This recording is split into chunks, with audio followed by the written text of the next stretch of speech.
రేపు రానున్న సార్వత్రిక ఎన్నికల్లో అధికార పక్షం ప్రతిపక్షం మధ్య పోటీ నెలకొంది. మరోపక్క పాలకపక్షం సంక్షేమ పథకాలు అభివృద్ధి ధ్యేయంగా రేపు జనాల్లోకి తీసుకెళ్లనుంది. మరోపక్క ప్రతిపక్షం జనసేన బీజేపీ కూటమి జనాలకు వెళ్ళడానికి ప్రయత్నం చేసే దిశగా వెళ్ళనుంది. అయితే ఈ రెండు పార్టీలకు సంబంధించి ఏలూరు ప్రజలు ఏ పార్టీకి పట్టం కట్టబోతున్నారో వాళ్ళని అడిగే తెలుసుకునే ప్రయత్నం అయితే చేద్దాం. ఏమో చెప్పండి, ఈ గవర్నమెంట్లో మీరు ఏ రకంగా లబ్ధి పొందారు? అందరికీ ముఖ్యమైనది ఏంటంటే జీవితంలో ప్రాణం అండి. ఆ ప్రాణంతో ఇప్పుడు మా కుటుంబం కానీ మేము కానీ ఉన్నామంటే అది కేవలం జగన్ గారి వల్లే. 2 సంవత్సరాల క్రితం వచ్చినటువంటి కరోనా సెకండ్ వేవ్లో మా కుటుంబంలో ప్రతి ఒక్కరికి కూడా కరోనా వచ్చింది. మా నాన్నగారికి అయితే చాలా చావు బతుకుల వరకు వెళ్ళిపోయారు. ఆశ్రమ హాస్పిటల్లో ఏమో మా నాన్నగారికి కోవిడ్ ట్రీట్మెంట్ జరిగిందండి. దగ్గర 2 లక్షల వరకు కూడా ఫ్రీగా చేశారు. అదే వేరే పరిస్థితుల్లో మేము కనుక ఉండుంటే కార్పొరేటర్ హాస్పిటల్లో వాటిల్లోకి మేము వెళ్ళి అంత మేము డబ్బులు కూడా మేము పెట్టుకోలేము, మంచి ప్రాణాలు కూడా మేము కాపాడుకోలేము. కానీ కేవలం జగన్ గారి దయ వల్లే మా అమ్మగారే కావచ్చు, మా నాన్నగారే కావచ్చు, అందరూ కూడా ప్రాణాలతోటి ఇప్పుడు ఉన్నాము. ఆరోగ్యశ్రీ మాకు చాలా ఉపయోగపడింది. అలాగే మా అమ్మగారి కంటి ఆపరేషన్కి కూడా ఆరోగ్యశ్రీ చాలా ఉపయోగమైందండి. చాలా మాకు జగన్ గారి వల్ల చాలా మేలులు జరిగాయండి. మా నాన్నగారికి పెన్షనే కావచ్చు, మా అమ్మగారికి పెన్షనే కావచ్చు, తర్వాత మా అమ్మగారికి చేయూత కావచ్చు, నాకు టైలరింగే కావచ్చు. దగ్గర మా జగన్ గారు వచ్చిన కాడి నుంచి మా ఒక కుటుంబమే కేవలం 3 లక్షల వరకు మేము లబ్ధి పొందామండి, ఆరోగ్యశ్రీ కాకుండా. అంటే రేపు రానున్న ఎలక్షన్లో మళ్ళీ జగన్ గారు గెలుస్తారని మీరు అనుకుంటున్నారా? ఖచ్చితంగా గెలుస్తారండి. ఇప్పుడు ఎవరో మేము వచ్చి ఇవి చేస్తామని చెప్పేసి ఇప్పుడు వచ్చేవాళ్ళు చెప్తున్నారు. కానీ ఆయన ఆల్రెడీ చేసున్నాడు. చేసున్న వాళ్ళని నమ్ముతాం కానీ మాటలు చెప్పే వాళ్ళని నమ్మం కదండి. ఖచ్చితంగా ఆయన. అమ్మ చెప్పండి అమ్మా, ఏపీకి సీఎం ఎవరు వస్తే బాగుంటుంది మీరు అనుకుంటున్నారు? జగన్ వస్తే బాగుంటుంది అనుకుంటున్నామండి. జగన్ వస్తేనే బాగుంటుంది. అందుతున్నాయండి. ఇంటి స్థలం వచ్చింది, ఆరోగ్యశ్రీ కార్డు వచ్చింది, అన్నీ వచ్చినాయండి బాగా. ఒక పక్కన అంటూ జగన్మోహన్ రెడ్డిని ఢీ కొట్టడానికి 3 పార్టీలు ఏకమై వస్తున్నాయి. దీన్ని ఏ రకంగా చూడాలంటారు? వాళ్ళు అలాగే వస్తారండి, ఎవరిష్టం వాళ్ళది. కానీ జగన్ గారే వస్తారు ఈసారి కూడా అనుకుంటున్నాం. మరి రోడ్లు పోసారు, అన్నీ పోసారు, అన్నీ మరి ఇల్లు పథకాలు అవన్నీ ఇచ్చారు కదండి. అందుకనే జగనే వస్తారండి ఈసారి కూడా. చెప్పండి అమ్మా, జగన్మోహన్ రెడ్డి గారు, చంద్రబాబు నాయుడు గారు, వీళ్ళిద్దరిలో మళ్ళీ ఏపీ సీఎం ఎవరైతే బాగుందని మీరు అనుకుంటున్నారు? జగన్మోహన్ గారే వస్తారండి. ఆయన మా పిల్లలకి అమ్మఒడి ఇస్తున్నారు. మా అమ్మగారికి పెన్షన్ వస్తుంది, మా అమ్మగారికి పెన్షన్ వస్తుంది. మా నాన్నగారు లేరు, మా నాన్నగారికి ఆధారంగా మా అమ్మగారికి పెన్షన్ ఇప్పిస్తున్నారు. మాకు అలాగే ఇల్లులు వచ్చినాయి, ముగ్గురికి 3 ఇల్లు ఇచ్చారు. ఇల్లు కూడా సగం పూర్తి అయిపోయినాయి, ఇంకా సగం పూర్తి చేస్తానన్నారు. అలాగే స్కూల్ కూడా డెవలప్మెంట్స్ బాగున్నాయి, అన్ని విధాలా బాగున్నాయి. మా పిల్లలకు కూడా అన్ని విధాలా అన్నీ ఇస్తున్నారు. మాకు ఏ లోటు లేదండి. ఈసారి కూడా ఆయనే వస్తారు. చంద్రబాబు నాయుడు గారు గెలిస్తే ఉచిత బస్సు మహిళలకి, ఉచిత బస్సు అనే కానీ గ్యాస్ బండ్లు 3 బండ్లు నెలకొచ్చి 3 బండ్లు అని ప్రకటిస్తున్నాడు. దాని గురించి ఏమంటారు మీరు? అదంతా ఏమోనండి, ఇది మేము మాత్రం ఆయనకే వేస్తాం ఓటు, జగన్ గారికే. మా ఓటు మాత్రం జగన్ అన్నకే. చెప్పండి అమ్మా, రేపు రానున్న ఎలక్షన్లో ఏ పార్టీ అధికారంలోకి వస్తే బాగుంటుంది? జగన్ గారు వస్తే బాగుంటుందని అనుకుంటున్నామండి. జగన్ గారే రావాలండి. ఎందువల్ల? మాకు 45 సంవత్సరాలు డబ్బులు వస్తున్నాయి, ఇళ్ల స్థలం వచ్చిందండి నాకు. అందుకని ఆయనే రావాలని మేము చూస్తున్నాం. మా పేదలకి అన్నిటికీ ఆయన న్యాయం చేస్తాడని మేము కోరుకుంటున్నాం. ఒక పక్కన పవన్ కళ్యాణ్, మరో పక్క చంద్రబాబు నాయుడు ఇలా కూటమితో జగన్మోహన్ రెడ్డి గారిని ఓడించడానికి అయితే రావడానికి సిద్ధపడ్డారు. దాని విధంగా ఏ రకంగా మీరు చెప్పారు? ఏ రకంగా అయినా ఆయనే వస్తారు. మా ఆడవాళ్ళు అందరం కంపల్సరీగా ఆయనకే వేస్తామండి. చాలామంది ఆయనకే నమ్మకంగా వేస్తాం మేము అందరం.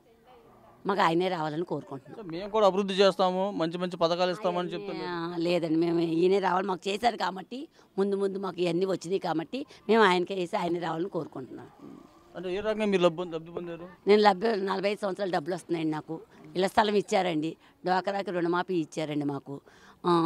మళ్ళీ ఇవన్నీ పండినాయి కాబట్టి మాకు ఆయనే రావాలని కోరుకుంటున్నాం. మా కార్పొరేటర్ గారు మాకు అన్ని సహాయం చేశారు కాబట్టి మాకు రోడ్లు వేసి మాకు కాలువలే కానీ మాకు ఏ ప్రాబ్లం వచ్చినా మాకు ముందు నడిపిస్తున్నారు కాబట్టి మాకు ఆయనే రావాలని కోరుకుంటున్నామండి. చెప్పమ్మా, రానున్న గవర్నమెంట్లో ఎవరు అధికారంలోకి వస్తే బాగుంటుంది? జగనన్న గారు రావాలని కోరుకుంటున్నామండి. ఎందుకంటే మాకు సదుపాయం అన్నీ బాగా జరుగుతున్నాయి కాబట్టి. ఇంటి స్థలాలకి ఎప్పుడో మా అత్తగారు 2 సంవత్సరాల నుంచి ఇంటి స్థలాల గురించి పెట్టి నాటుకు ఏది రాలేదు. జగనన్న గారు వచ్చాక మాకు ఇంటి స్థలం, రుణమాఫీల డబ్బులు, అమ్మఒడి, టైలరింగ్ డబ్బులు సంవత్సరం ఖచ్చితంగా పడుతూనే ఉంటున్నాయండి. అతనే రావాలని కోరుకుంటున్నాం మనస్ఫూర్తిగానే. అమ్మఒడి ఎన్నిసార్లు పడిందమ్మా? మాకు అమ్మఒడి 2 సంవత్సరాలు పడ్డదండి. అంటే మా అబ్బాయి చాలా చిన్నోడండి. మొన్న 2 సంవత్సరాల క్రితం నుంచి జాయిన్ అయినాక 2 సంవత్సరాలు పడ్డాయి మాకు. అమ్మఒడి ఏ సంవత్సరం ఆగలే, 2 సంవత్సరాలు పడిపోయి 1వ క్లాస్ నుంచి. టీడీపీ అధికారంలోకి వస్తే గ్యాస్ బండ్లే కానీ లేకుంటే ఉచిత బస్సు సదుపాయం కానీ మహిళలకు చాలా కార్యక్రమాలు చేద్దామని చెప్తున్నారు. దాన్ని ఏ విధంగా మీరు చెప్తారు? అవైతే మాకు నమ్మకం లేదు సార్. జగన్ అన్న అనుకున్నట్టు ఇన్ని సంవత్సరాలు 5 సంవత్సరాల నుంచి పరిపాలన చేసినందుకు బాగానే జరిగాయి మాకైతే మహిళలకి. అలా జరుగుతాయని కూడా మేము అనుకోవట్లేదండి. తెలుగుదేశం వస్తే మా కోరికదండి. జగన్ అన్న గారు రావాలని కోరుకుంటున్నాం. అమ్మ చెప్పండి అమ్మా, ఇప్పుడు రేపు రానున్న ఎలక్షన్లో ఏ పార్టీ అధికారంలోకి వస్తే బాగుంటుంది? చంద్రబాబు నాయుడు గారా లేకుంటే జగన్మోహన్ రెడ్డి గారేనండి? జగన్ గారే రావాలి. అంటే ఎందుకని ఏ రకంగా? మాకు అన్నీ బాగా పరిపాలన బాగా చేస్తున్నారండి, అన్నీ చేశారు. నాకు పెన్షన్ వచ్చింది, నాకు రుణమాఫీ వచ్చిందండి, రోడ్లు వేసారు, మాకు కరెంటు కూడా అన్నీ బాగానే స్తంభం వేసారు, కరెంటు ఎమ్మటే బల్బులు అడిగితే బల్బులు వేసారు, అన్నీ బాగా చేశారండి. మాకు ఏదైనా లోటు అయితే కౌన్సిలర్ గారు చెప్తే ఎమ్మటే జగన్ గారు పాలనలో బాగా చేస్తున్నారండి. చంద్రబాబు నాయుడు గారు అన్నారు, నేను అధికారంలోకి వస్తే మహిళలకి గ్యాసే కానీ లేకుంటే ఉచిత బస్సే కానీ అన్ని ఫ్రీగా చేస్తానని చెప్పి హామీ ఇస్తున్నారు. ఆయన ఏ రకంగా మీరు నమ్మొచ్చు? ముందు జగన్ గారు మాకు చేస్తున్నారు కాబట్టి జగన్ గారే మాకు కావాలండి. మళ్ళీ ఎన్నిసార్లు అయినా ఆయనే కావాలండి. అది రాబోయే గవర్నమెంట్లో ఏ పార్టీ అధికారంలోకి వస్తే బాగుంటుంది అనుకున్నారు? 99.9% మళ్ళీ వైఎస్ఆర్సీపీ వస్తేనే బాగుంటుందండి. ఎందుకంటే వైఎస్ఆర్సీపీ తరఫున మనం చూసాము అనేకమైన పథకాలు, ప్రాముఖ్యంగా నవరత్నాలు అని 9 తీసుకొచ్చాడు, 9 అమలుపరిచాడు. కానీ ఒక చిన్న విషయం, చిన్న ప్రాబ్లము, అది చేయడని అంటున్నారు అందరూ, కానీ అది కూడా చేస్తాడు. ఏంటంటే ఎస్సీ ఎస్టీలకు సంబంధించిన కొన్ని లోన్స్ విషయంలో, ఆ విషయంలో కొంచెం బడ్జెట్ లేకపోవడం వల్ల కొంచెం వెనకబడింది. అయినప్పటికీ అవి కూడా మరి ఆయన తీసుకొచ్చి మరి అందరినీ తృప్తిపరిచేలాగా పరిపాలన చేయగలడు. కాబట్టి వైఎస్ఆర్సీపీ వస్తేనే కరెక్ట్ అండి. పక్కన పవన్ కళ్యాణ్ కానీ షర్మిల కానీ వీడు వచ్చి చంద్రబాబు కానీ మేము అధికారంలోకి వస్తే మంచి అద్భుతమైన పాలన ఇస్తాం, మంచి అభివృద్ధి చేస్తాం, గతంలో కూడా అభివృద్ధి చేస్తున్నాం కాబట్టి రాజధాని అయితే రాజధాని కూడా ఏమీ లేదు అని చెప్పి ఆరోపిస్తున్నారు. దాని గురించి ఏమంటారు? ఏమంటే రాజధాని విషయానికి వచ్చేసరికేనండి, మరి శ్రీకృష్ణ కమిటీ ప్రపోజ్ చేసింది, అలాగే కొన్ని కమిటీలు చంద్రబాబు నాయుడు గారు వేశారు. ఆయనకు వాళ్ళు ప్రపోజ్ చేసింది ఏంటంటే ఉమ్మడి రాజధాని కాకుండా వికేంద్రీకరణ అయితే బాగుంటుందని అప్పట్లోనే విడిపోయినప్పుడే చెప్పారు రాజధాని విషయంలో. ఆ విషయంలో జగన్మోహన్ రెడ్డి గారు మరి ఒక అడుగు ముందుకేసి వికేంద్రీకరణ చేద్దామని మరి చేస్తుంటే ఈ దుష్టశక్తులాగా తగులుకొని కేసులు వేసి ఐఏఎస్ ఈఏసి ఆయన చేయకుండా ఆపారు.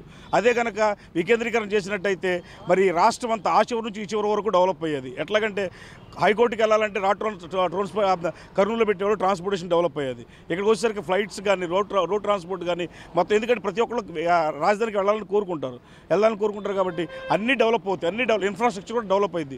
అది ఆలోచించి ఆయన చేశారు. రాజధాని అమరావతి ఇవ్వన కాదని చెప్పలేదు, కానీ లెజిస్లేటివ్గా అమరావతిని పెట్టారు. అది కూడా రాజధాని. ఉదాహరణకి యూపీని చూసామనుకోండి, ఉత్తరప్రదేశ్ వచ్చేసరికి హైకోర్టు అలహాబాద్లో ఉంటుంది, మరి సెక్రటరేట్ వచ్చేసరికి మనకి లక్నోలో ఉంటుంది. మరి ఎంత అద్భుతమైన పరిపాలన అక్కడ జరుగుతుంది. సో కాబట్టి అట్లాగే చేసి అద్భుతంగా పరిపాలన చేద్దాము, అందరికీ అందుబాటులో ఉందాం. అటు తూర్పులో ఉన్న వాళ్ళకి, ఇటు దక్షిణంలో ఉన్న వాళ్ళకి, తర్వాత ఫ్యాక్షనిజం తీసేసి అన్నీ చక్కగా వాళ్ళకి అవకాశాలు కల్పించాలని చేస్తే ఈ దుశ్శక్తులు అడ్డం వస్తున్నాయి. ఎవరి వల్ల కాదండి. ఎందుకంటే నాకు వచ్చిన కానీ చూస్తున్నాను, అనేక మంది పరిపాలన చేశారు. ఎన్టీ రామారావు గారు సంభా ఓకే, రాజశేఖర రెడ్డి గారు బెస్ట్ పరిపాలన అందించారు. కానీ తండ్రికి మించిన తనయుడని అనిపించుకొని మరి మంచి పరిపాలన చేస్తున్నాడు. అంటే ఎడ్యుకేషన్ పరంగా ఏ రకంగా ఈ గవర్నమెంట్ ఉపయోగపడింది సార్? ఎడ్యుకేషన్ విషయంలో వచ్చేసరికి నెంబర్ 1 సార్. ఎందుకంటే పేద పిల్లలు ఉంటారు, చదువుకోలేని వాళ్ళు, చదివించలేని వాళ్ళు ఉంటారు, చదవలేని వాళ్ళు కూడా బలవంతంగా మిడిల్ డ్రాప్ అయిన వాళ్ళు తీసుకొచ్చి జాయిన్ చేయించారు. అంతేకాకుండా మరి ఆయన ఏం చేశారు, ఈ స్కూల్కి నాడు నేడని పెట్టి స్కూల్స్ అనేది డెవలప్ చేశారు. అంటే ఇప్పుడున్న గవర్నమెంట్ స్కూల్స్ కార్పొరేట్ స్కూల్స్కి మించి ఉన్నాయండి. ఈ రోజుల్లో మనం చూస్తే కార్పొరేట్ స్కూల్స్కి మించి ఉన్నాయి. అంతేకాకుండా మరి సిబిఎస్ఈ బోర్డు తీసుకొచ్చారు. సిబిఎస్ఈ బోర్డులో పిల్లల్ని చదివించాలంటే సంవత్సరానికి ₹1,00,000 కట్టాలండి. మరి కాకుండా సిబిఎస్ఈ బోర్డు తీసుకొచ్చి మరి పిల్లలకి చక్కగా ఇంగ్లీష్ మీడియంలో విద్య అందిస్తూ మరి వాళ్ళకి డిజిటల్ వరల్డ్లో డిజిటలైజేషన్ ఉండాలని ట్యాబ్లు ఇచ్చి పిల్లల్ని ఎంకరేజ్ చేస్తూ ముందుకు తీసుకెళ్తున్నారు సార్. సో ఆ విధంగా మరి ఆయన ఎడ్యుకేషన్ విషయంలో బాగా చేశారు. It is the number 1 work that Jaganmohan Reddy గారు డిడ్ ఇన్ ఆంధ్రప్రదేశ్.